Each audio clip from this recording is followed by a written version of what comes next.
burayı 10 yıldır işletiyorum. Yavaş yavaş uğraşıyorum ama bir türlü yolumu yaptıramadım. Elektrik alamadık. Kendi imkanlarımızla makine sokup kendi yolumuzu kendimiz yaptığımız halde 7 aydır imara alamıyoruz. Kent Park'ın oradan aşağıya doğru. Yani bizim bu sorunları kaç sene dilekçe verdik. Bir yolumuz var, devlet su işlerine gidiyoruz diyor benim yoluma dokunamazsın. Belediyeye gidiyoruz diyor devlet su işlerinin yoludur ben karışamıyorum.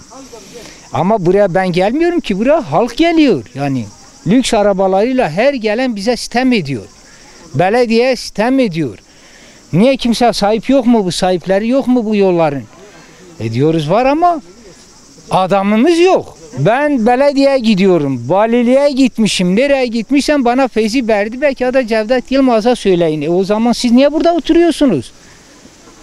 Yani biz bir çözüm bulamadık. Ha bak ben kaç yıldır buradayım, ne ben bir iş yapabiliyorum. 2 ay zor kendi buraya atıyorsa da 2 ay zor geçim sağlayabiliyoruz. Yani bugün pazar günüdür bu millet burada. Hafta içi kimse yok. Araçlarını bu yollara vurmuyorlar.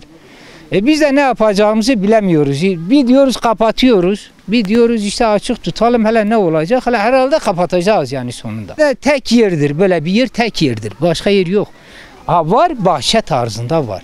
Ama bizim yerimiz ferah, açık. Millet geziyor, sulara giriyor. Anladın? Ama işte ne yazık ki ne yolumuz ne elektriğimiz var. Uğraştık, uğraşmadık, bir şey yapamadık. 30 aile hitap edebiliyoruz şu an. O da şu anki şartlarda mesela.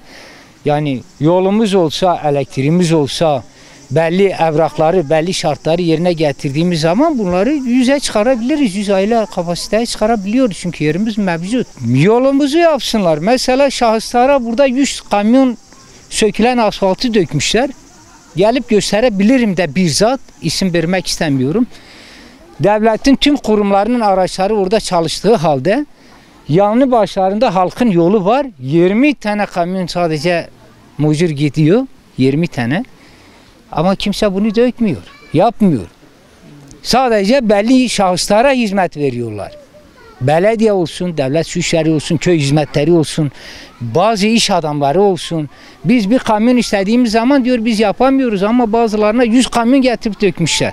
Götürüp yayınlayabilirsin, gösterebilirsin de. Buraya insanlar geliyor diyor ki niye elektrik yok burada, niye yol yok burada?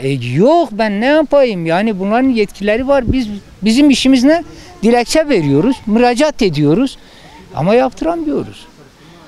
Hangi kuruma başvurmuşsak senin diyor Cevdet Yılmaz ya da Feyzi Berdibey'e ulaşabiliyorsan diyor bize onlara ulaş. Yani elektrik 10 yıldır uğraşıyorum. Bir dediler şuradan vereceğiz, şuradan en son dediler kendin getireceksin. Direkleri kendin alacaksın. Öyle biz gelip uygunsa getireceğiz. Yani buranın yolundan dolayı taksiciler pek buraya gelmek istemiyorlar. Buradan yetkililere sesleniyorum. Hani mesire alanlar, çok güzel mesire alanlarımız var.